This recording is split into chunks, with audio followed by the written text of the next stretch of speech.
Motiejau, laukia rungtynės prieš Vilniaus Žalgirį, tokia intriguojanti dvikova, daug apie ją kalbama viešoje erdvėje, tai papasakok, kaip ruošiasi komanda ir kokiom mintim pasitinki šitas rungtynės. Žinome, kad bus smagios varžybos, derbis, kaip ir galima sakyti, bus, manau, gera labai atmosfera. O ką, dirbame sunkiai, dar kol kas jokių video nežiūrėjome ir panašiai, bet tikrai žiūrėsime, išanalizuosime ir ką, laukia tikrai geros varžybos. Ar jaučia komanda visą tą šurmulį esantį aplink šitas rungtynės? Gal tarp lietuvių kažką pajuokaujam, bet visi turbūt supranta, kad galima daug šnekėti, ką ir pats turbūt patyriau pereidamas į Kauno klubą, bet viskas pasimatys aikštėje. Kokį įspūdį tau palieka Vilniaus Žalgiris šiemet, kas tai per varžovas?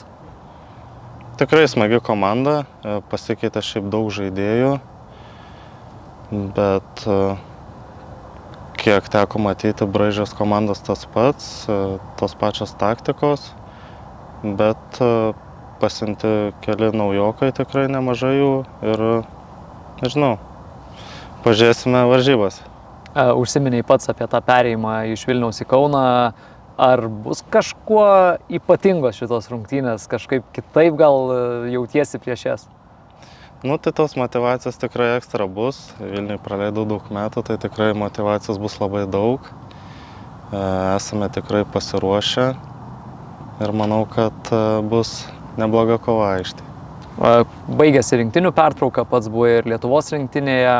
Dabar tas pasiruošimas ir būna komandom skirtingos tos rinktinių pertraukos, kartais jos yra laukiamos ir padeda komandai, kartais yra labai nelaukiamos ir gali net šiek tiek sudrumsti vandenis. Kaip galvoji, kokia ta rinktinių pertrauka Kauno Žalgiriui? Manau, kad smagiai praėjo ta rinktinių pertrauka, kai kurie buvo išvykę su rinktinėme, o čia kas buvo klube stipriai treniravosi, pasiekė pergalę prieš Jageloniją, ne kiekvieną dieną juk pasieksi pergalę. Tai manau, grįžus čia, supratau, kad visi tikrai yra pasiruošę, pailsėję ir pasiilgę to futbolo.